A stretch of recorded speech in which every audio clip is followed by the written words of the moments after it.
With India facing a record number of COVID cases and a staggering number of deaths each and every day, the big question that so many have asked is, was there no way of knowing that India was facing a likely second surge of COVID in the country?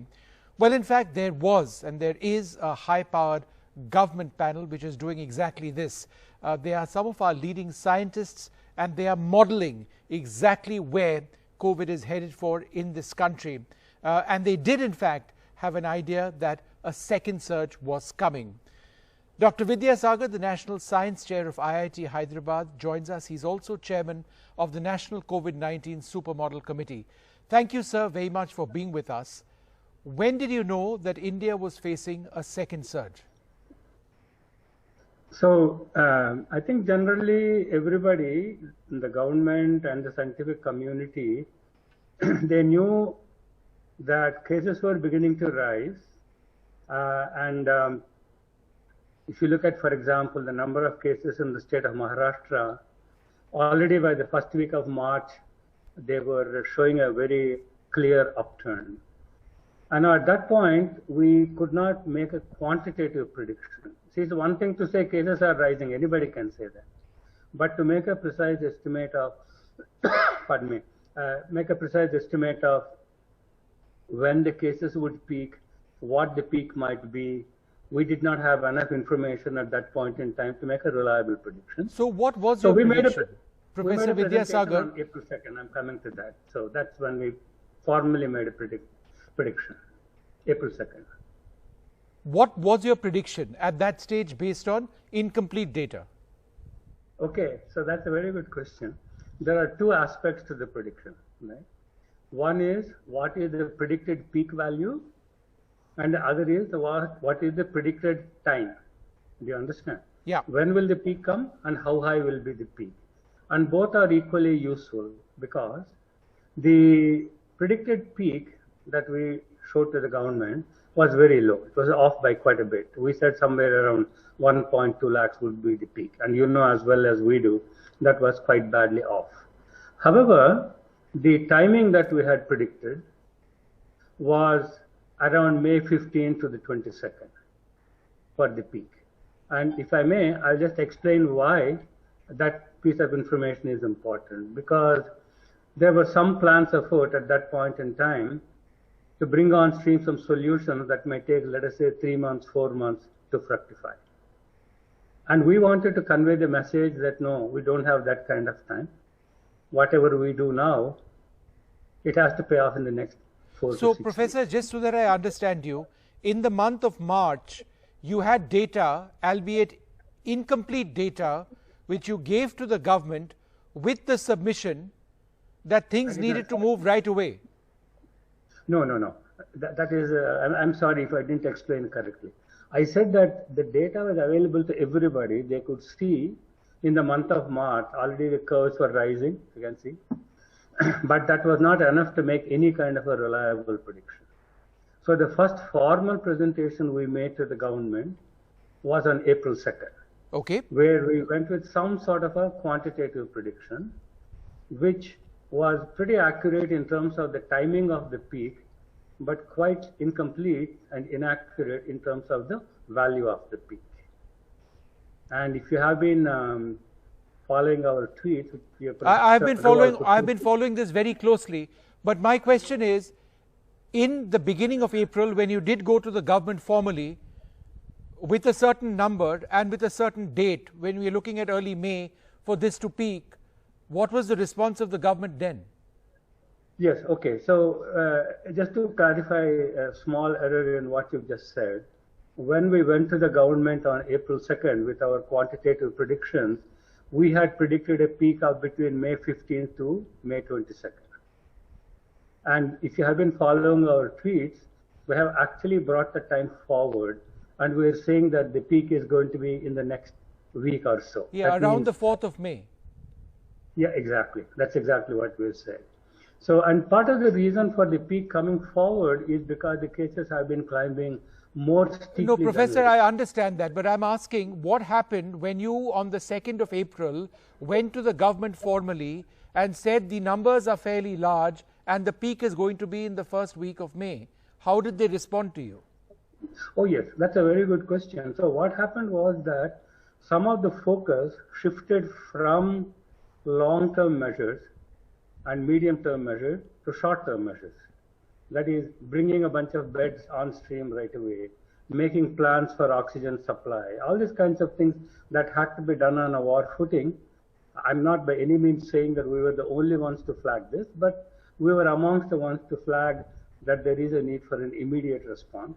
And you can see that they did respond pretty quickly on So, that. Professor Vidyasagar, in the 2nd of April, when you went to the government, did you project that by the 4th of May, a total number of active cases would be as high as 33 to 35 lakhs? No. What we actually projected on April 2nd was that the peak would be around 1.2 lakhs. No, sorry, you're talking about active cases. So active cases we projected around 15 lakhs and new daily cases around 1.2 lakhs. And the peak we projected was around the middle of May. So that's interesting. More than 1 lakh daily additions is something that you had predicted in the beginning of April. That's right. But sir, that is a staggering number. Well, that was the peak that we had predicted. And I appreciate that. But if in the beginning of April, right, and now we are in May, you had predicted that in a finite period of time, we would be hitting more than 1 lakh cases a day, how did the government take your advice seriously? I think they did take the advice very seriously, because what happened was that a lot of the efforts that the government was making were reoriented from medium-term measures, which might have paid off in, let's say, 2 months' time, to very short-term measures that would start paying off very quickly in 2 to 3 weeks kind of a time period. But have any of those measures worked, sir? Well, I think that I leave to you, the journalistic community. So that's not your domain, I understand that. But epidemiologically, and if you look at trends, and you look at the United Kingdom, it took 3 months of a lockdown and an incredible vaccination drive for the United Kingdom to beat the strain of the virus, which is believed to be circulating one among a few in India. If in the beginning of April, you sounded an alarm saying we are going to be hitting 1 lakh cases, and with the benefit of seeing what happened just a few months back in the United Kingdom, how can you say the government has done enough to react to your information? See, the reason why I say that is because let us understand that in the UK, they in fact, during the first wave, did not take any countermeasures at all. They kept restaurants and bars open. Yes, and we know how they suffered. Yeah, exactly. Right. So now, because of that, the failure to take adequate measures during their first wave, their second wave was much, much more intensive. And please remember also that they started their vaccination towards the end of their second wave. Whereas in our country, we started our vaccinations for the general public on March 1st, before the start of our second wave. But Professor Vidyasagar, this is the part I fail to understand. If on the 1st or the 2nd of April, you told the government that there were 1 lakh cases upon us on a 24-hour basis in a finite period of time, why did India not go in for a lockdown? Because you see, a lockdown is a very blunt instrument. You know, actually... And yet here we are, sir. Yes, where are we? What I mean by that is, do you really think that where we are today, if we just lock down, we're going to get out of the pandemic? I don't agree with that statement. You see, if you remember what we did in the first round, we actually went for green zone, orange zone, red zone, highly focused containment measures. That is what is more likely to work than a kind of a blanket lockdown. So why was that not done why was that not done after you sounded out your report in early April? Well, you know, that is not within our domain. No, but sir, as I understand it, sir, you are one of the foremost scientists in the country.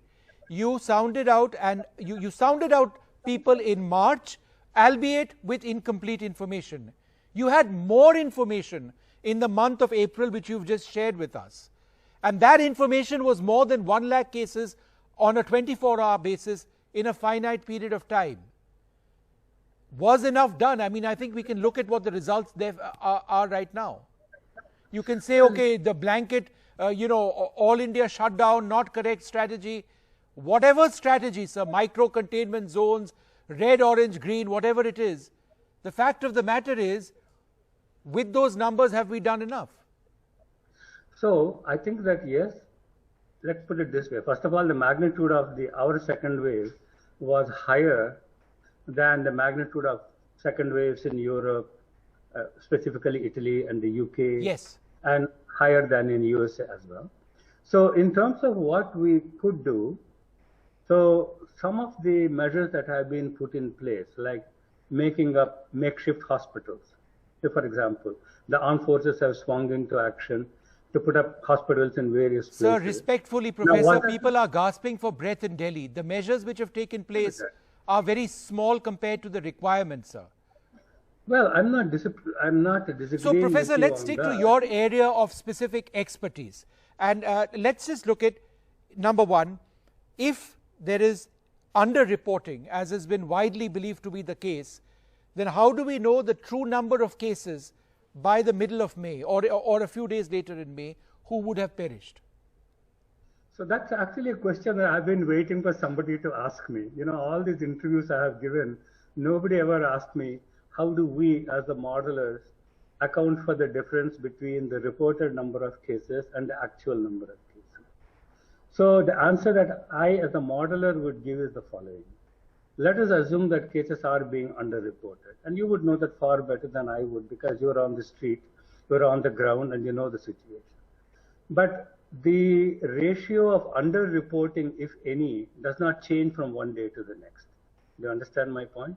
So if we predict the trajectory of reported cases, and that is beginning to show a downturn, which we predict at the end of this week, it's reasonable to expect that the actual number of cases, whatever that might be, would also show a downturn. Okay. That actual number of cases is very difficult to guess, but the reported number of cases is much easier to work with. Right. All right, sir, we've run out of time on all of this, and perhaps we should talk again about the need for more data based on genetic sequencing and how that can actually serve your cause. We'll talk about that in another interview. I'd like to thank you very much, sir, for being with us out of time. Well, it's always a pleasure to talk to you, and I look forward to being asked again all these questions. Thank you. Right, sir. Thank you very much indeed.